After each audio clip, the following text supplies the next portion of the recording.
siamo qui oggi per liberare Luna, una piccola tartaruga marina, caretta caretta, che è stata recuperata dalla rete regionale che si occupa appunto del recupero di questi animali e che oggi libereremo una volta guarita perché torni nelle zone più meridionali del Mediterraneo dove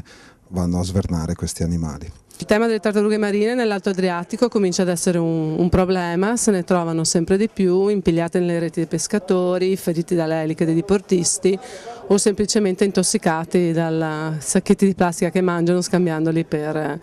meduse. Il centro ha l'idea proprio di raccogliere e curare nelle prime 24-48 ore o se necessario successivamente gli animali in difficoltà per poi spostarli a centri di referenza per la cura e la chirurgia delle tartarughe marine. Questa tartaruga in particolare è stata rinvenuta qua al lido ai Murazzi in difficoltà, probabilmente ad agosto, probabilmente ha subito un trauma da un natante mentre risaliva in superficie o